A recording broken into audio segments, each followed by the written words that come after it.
Hay que salir del agujero interior. Lollipop, lollipop. Es una geisha. La rubia estará. Siento que ella vendrá. Y me vuelvo cada día más loca. 1, 2, punto lento. Ñavi, frugi, fali, fru.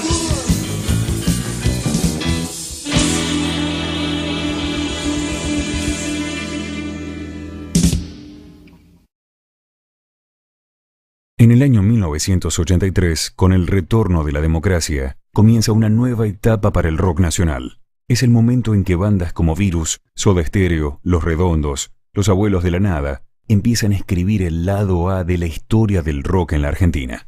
Pero hay un lado B que no todos conocen. Una historia con varios de los condimentos que la harían inolvidable. Sin embargo, muchos parecen haberla olvidado. Para desandar el camino del olvido, comenzamos a transitar juntos la historia de Los Elegidos.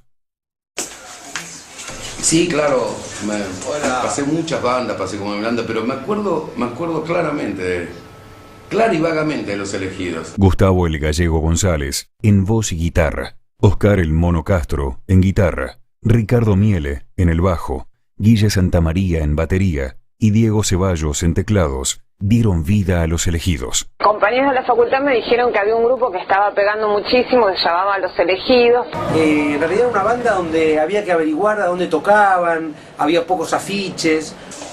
Mi mamá vivía enfrente del Stud Bar y anda, ¿qué pasa? Yo me cruzaba cada vez que podía porque sabía que tocaban. Fueron siempre así como un misterio para todos. No le creí mucho, porque me decían, no sabes lo que pasa en los recitales. Hasta que los vi. Desde que empezaron a tocar hasta su disolución, se presentaron en varios de los lugares más importantes del circuito off de la época.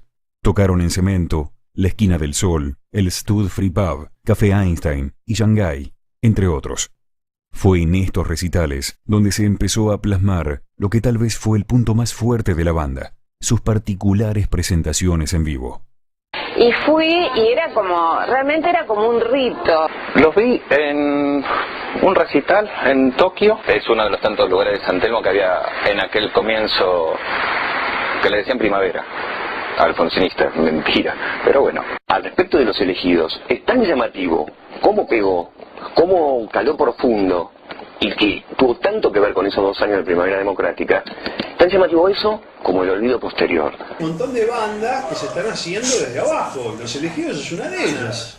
Lógicamente no sabían que una carrera muy promisoria después se iba a truncar por circunstancias así que están dentro de lo que se puede denominar lo trágico y también del misterio. Y después, cuando a la banda en la cual yo estaba también se le decía que era como una banda de culto, se hablaba y se emparentaba con ciertas bandas de culto y siempre volvía el nombre de Los Elegidos, y volvía el nombre de Los Elegidos. Sobre el origen del nombre de la banda hay varias versiones, algunas contradictorias, otras sencillamente hilarantes.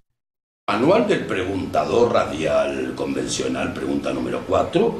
¿Cómo surgió la idea del nombre? qué sé yo, no importa, no sé, Los Elegidos de mami y papi. Recuerdo la primera vez que vi un folletito que decía Los Elegidos y abajo había 3 o 4 bandas más, pero hasta ese momento yo creí que se trataba de las bandas elegidas para ir a ver esa noche. Quiero decir, Los Elegidos, y si abajo decía Soda Stereo, Sumo y Virus o Autobús, otra de las bandas de aquel momento, para mí eran las bandas elegidas para ir a ver a ese lugar. Lo que decía uno de ellos, andante guitarrista, era que había sido como una especie de llamado, una iluminación, una idea que tuvo que le llegó de arriba. Vos viste que se dijeron muchas cosas. Yo tengo la posta, porque a mí me la dijeron cara a cara. Me la dijo el mono, porque yo les pregunté, le digo, bueno, ¿por qué se pusieron Los Elegidos? Viste, ya circulaba que había muchas versiones. Entonces me dijo, mira, hasta que no venga un dios a mí a decirme acá que hay realmente un elegido, Los Elegidos somos nosotros. Ya desde el principio sus shows fueron distintos. Algo pasaba en sus presentaciones en vivo.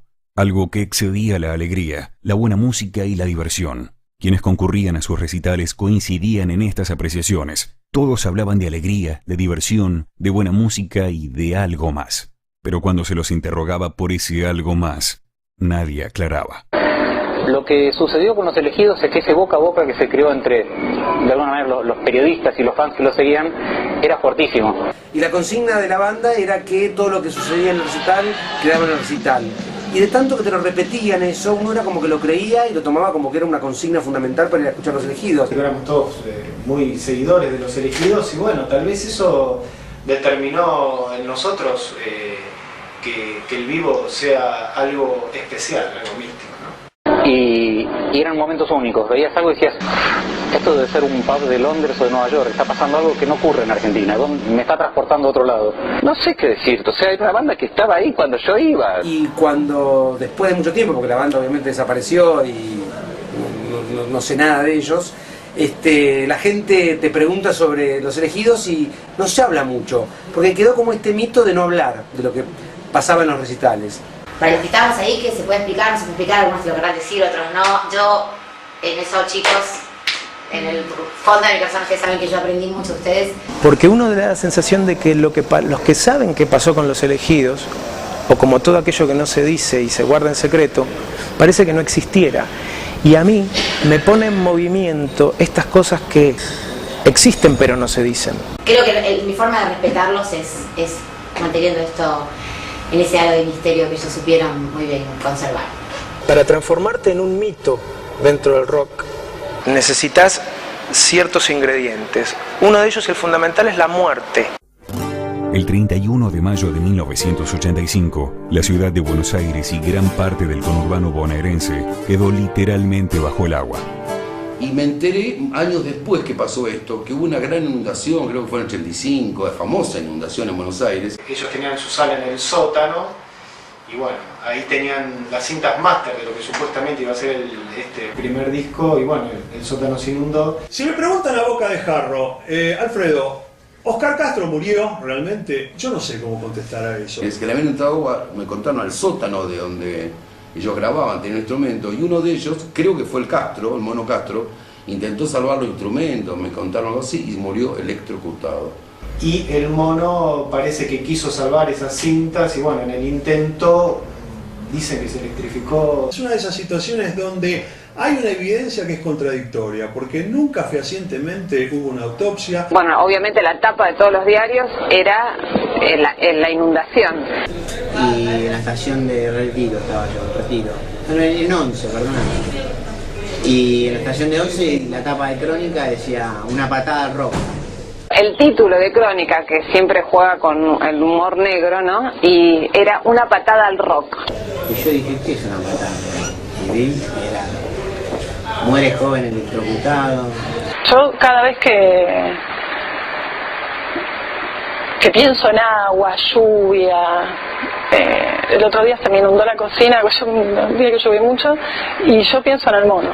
Algunos recuerdos son un poco borrosos, algunos recuerdos de Rosso son borrosos, pero fue un bajón. Pero esto demuestra que la muerte no es el único, necesitas también obra. Nadie tiene mucho registro musical porque no llegaron a grabar nada a nivel comercial. Dicen que en YouTube hay un tema, pero... Y en este caso hay muchos ingredientes, pero falta la obra. Y está todo para que el mito estalle. Yo creo que si aparece el disco...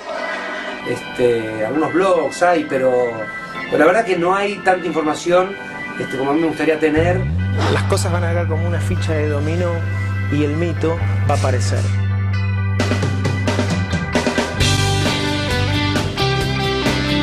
Hay algo que no entiendo. ¿Para qué me estás preguntando todas estas pelotudeces de esta banda? ¿Qué ibas a hacer? Un documental.